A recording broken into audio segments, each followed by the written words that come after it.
All right, folks, let's move into our first topic of the day, the Michigan Man Top 10, the top 10 players this year for the Michigan Wolverines.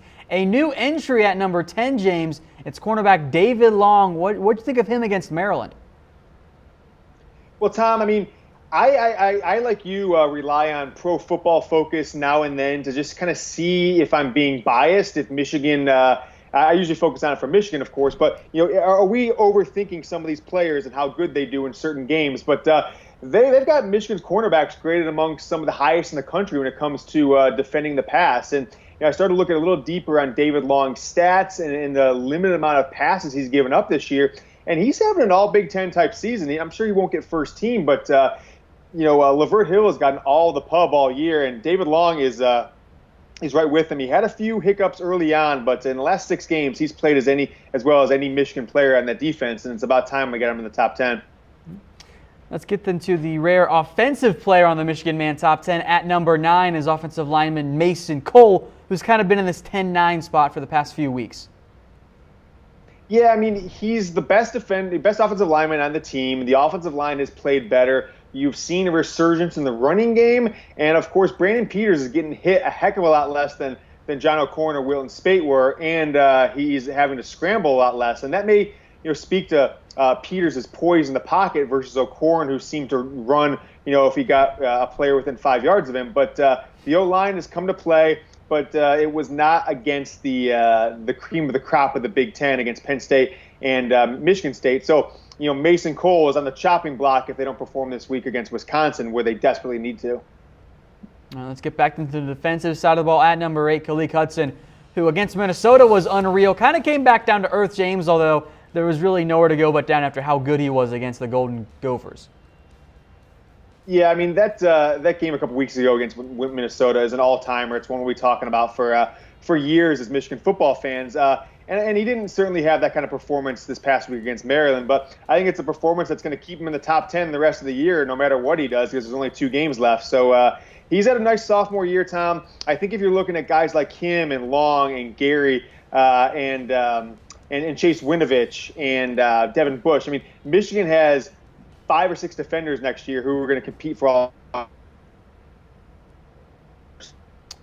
We'll keep it rolling then from number 8. We will now go into number 7 on our list here of the Michigan Man Top 10. And at number 7 for today's Michigan Man Top 10 is Chris Evans, the halfback from Michigan. James, what do you think of Evans and the way he's played as of late?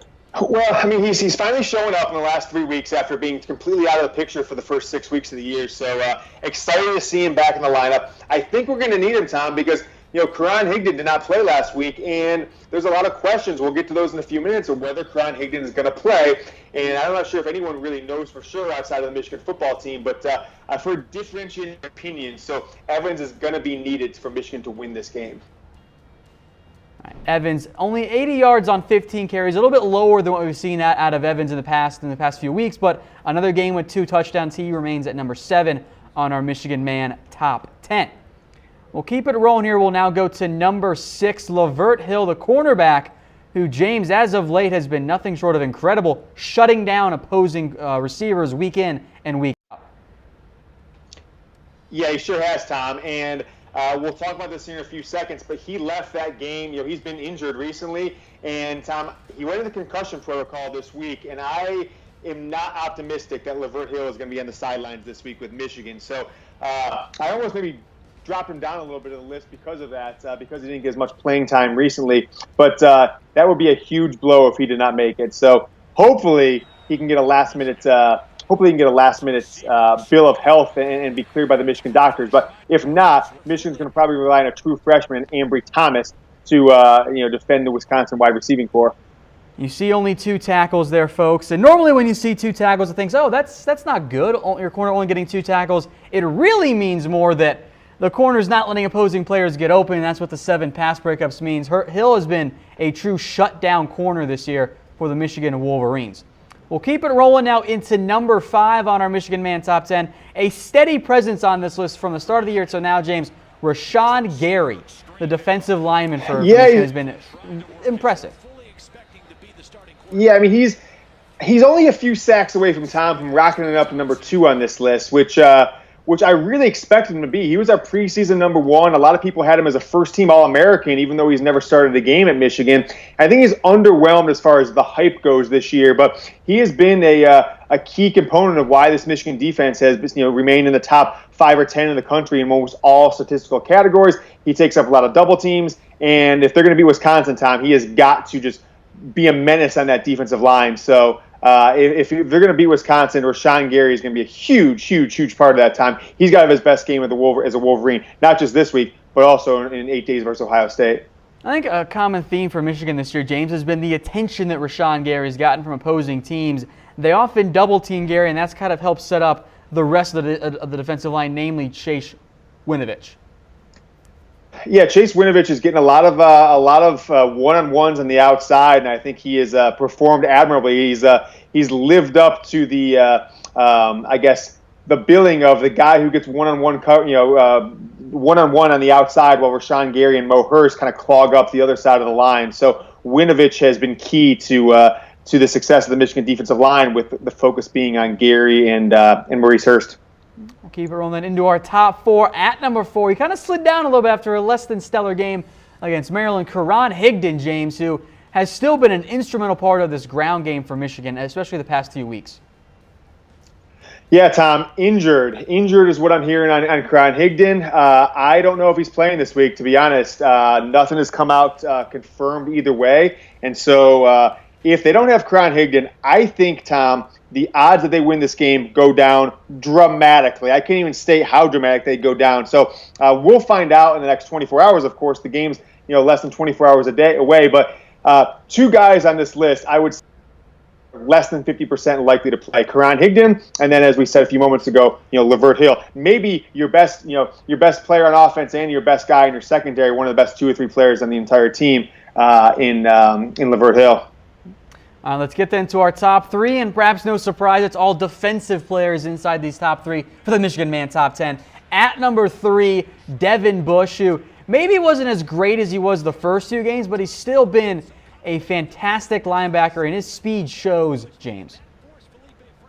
Yeah, Tom, he's undersized, as we said, but he's just been a force game after game after game after game this year. He had a couple in there where he didn't really show up, most notably in Michigan's loss to Penn State. But I love the future with Bush. I hope he's not a guy who looks to go to the NFL next year, because if he sticks around, we've got 2 more seasons after this one, with Devin Bush being a staple of that Michigan defense at linebacker. So Bush is great. I think, Tom, he'll still make all Big Ten. I kind of thought at the beginning of the year he'd be a candidate for All-American honors. I think there's only been one guy on Michigan's team that might get those honors this year in our number 1. Maybe Quinn Nordine if he picks it up in the last few weeks. But I thought Bush was heading there, but he'll most likely be a first-team All-Big Ten now.